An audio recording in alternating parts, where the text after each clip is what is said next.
नमस्कार दर्शक मित्रों, हूँ विवेक कलोला आप सर्वेનું यूट्यूब चैनल में हार्दिक स्वागत करूँ छूँ। मित्रों, आजना कवि तत्वों अंदर आपणे आपणा गुजरातना लोकलाडीला अने सौना प्रिय हता एवा महाराज एटले के रविशंकर महाराज विशेनी आपणे माहिती मेळवीशुं। मित्रों, रविशंकर महाराज विशेनी बराबर छे घणा बधा लोकोने अपूरती माहिती होय छे, बराबर छे।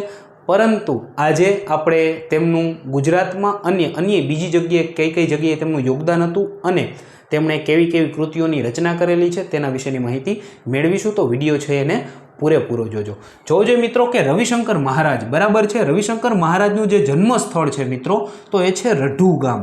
केवुं गाम मित्रों?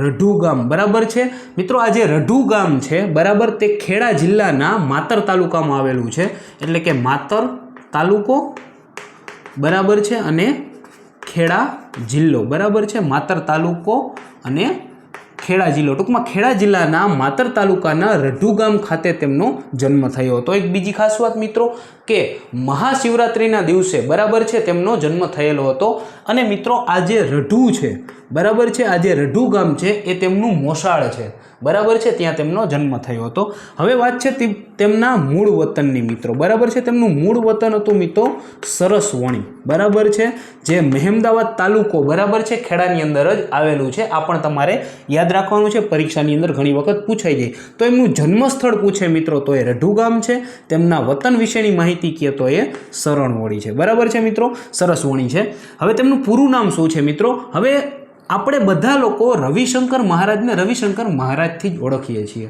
બરાબર છે। પરંતુ તેમનું પૂરું નામ છે મિત્રો રવિશંકર શિવરામભાઈ અથવા તો રવિશંકર શિવરામ વ્યાસ। શું છે મિત્રો?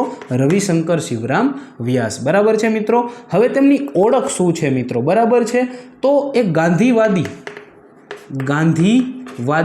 મૂક સેવક તરીકે ઓળખાય છે, ગાંધીવાદી મૂક સેવક તરીકે ઓળખાય છે, બરાબર છે।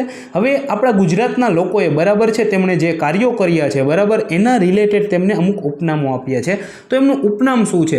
પહેલું ઉપનામ તો તમને અહીંયા જ દેખાય છે મિત્રો, મહારાજ, અને એમનું એક ઉપનામ હતું દાદા। ઘણા બધા લોકો તેને દાદાથી પણ સંબોધતા હતા। મિત્રો, શિક્ષણ, બરાબર મિત્રો, રવિશંકર મહારાજ છે બરાબર તેઓ ખૂબ જ ઓછું ભણ્યા હતા, બરાબર છે। એટલે કે તેઓ માત્ર 6 ધોરણ સુધીનો અભ્યાસ કર્યો હતો, એટલે કે 6 ધોરણ સુધીનું તેમણે પ્રાથમિક શિક્ષણ લીધેલું હતું, બરાબર છે મિત્રો। તેમનું મુખ્ય કાર્યક્ષેત્ર શું હતું? બરાબર છે, તો મિત્રો રવિશંકર મહારાજે આજીવન સમાજ સેવા કરેલી। શું કરેલું મિત્રો? સમાજ સેવા જ કરેલી, બરાબર છે। એમનો સંદેશ શું હતો? બરાબર છે, તો એમણે એવું કહેતા મિત્રો કે સેવા એ જ સાચો ધર્મ છે, સેવા એ જ સાચો ધર્મ છે। તેમના માટે સેવા જ બધું હતું, બરાબર છે મિત્રો। હવે સૌથી મહત્વની ડેટ એટલે કે સૌથી મહત્વની તારીખ કોની મિત્રો? તો કે રવિશંકર મહારાજ છે બરાબર છે તેઓ ગાંધીજીના વિચારોથી પ્રેરિત હતા, બરાબર છે મિત્રો। તેઓ અહિંસામાં માનતા, બરાબર છે, સેવામાં માનતા, સમાજ સેવામાં માનતા। તો તેમના જીવનની મહત્વની જે ડેટ છે મિત્રો એ છે 13 એપ્રિલ 1955। શું કામ મહત્વની ડેટ છે મિત્રો? કારણ કે આ તારીખે તેમણે વિરમગામથી, ક્યાંથી મિત્રો? વિરમગામથી, બરાબર છે, ભૂદાન યજ્ઞ માટે, શેના માટે મિત્રો? તો કે ભૂદાન યજ્ઞ માટે, બરાબર છે, કેના માટે મિત્રો? ભૂદાન યજ્ઞ માટે, બરાબર છે। એટલે કે 13 એપ્રિલ 1955ના દિવસે વિરમગામથી ભૂદાન યજ્ઞ માટે પદયાત્રાની શરૂઆત કરી હતી। શેની મિત્રો? પદયાત્રાની શરૂઆત કરી હતી। ભૂદાન, બરાબર છે, ભૂ એટલે જમીન, બરાબર છે, ભૂદાન યજ્ઞ એટલે જમીનનું દાન, બરાબર છે મિત્રો। આ ભૂદાન યજ્ઞ છે બરાબર એની ચળવળ છે એ વિનોબા ભાવેએ ચલાવેલી હતી। કોને? વિનોબા ભાવેએ, બરાબર છે મિત્રો।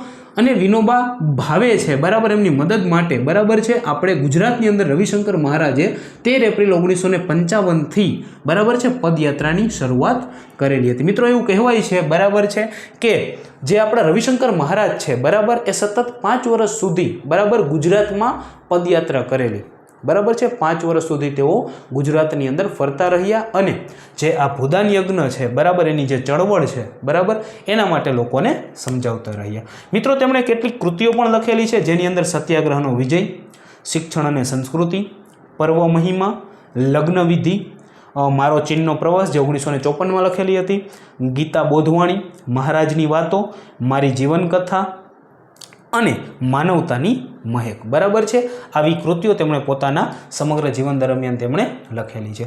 બીજી એક વસ્તુ મિત્રો કે તેમનું મુખ્ય કાર્યક્ષેત્ર અહીંયા લખેલું છે કે સમાજ સેવા, બરાબર છે. ગુજરાતની અંદર હોય અથવા તો ભારતની અંદર હોય, બરાબર છે મિત્રો, કે વિદેશની અંદર પણ હોય, બરાબર છે. તેઓ કોઈ પણ પ્રકારની કુદરતી કે જ્યારે માનવ સર્જિત, બરાબર, આપત્તિઓ સર્જાતી ત્યારે તેઓ હંમેશા સેવા માટે આગળ રહેતા. એ પૂર હોય, ધરતીકંપ હોય, વાવાઝોડું હોય, કાંઈ પણ હોય મિત્રો, બરાબર છે મિત્રો. તેમણે બાંગ્લાદેશ, બિહાર અને ઓડિશાની અંદર, બરાબર છે, જ્યારે પૂર વાવાઝોડાની સ્થિતિ ઊભી થઈ હતી ત્યારે તેઓ ત્યાં પોતાની સેવા આપવા માટે હંમેશા તત્પર રહ્યા છે અને હંમેશા તેઓ હાજર રહેતા.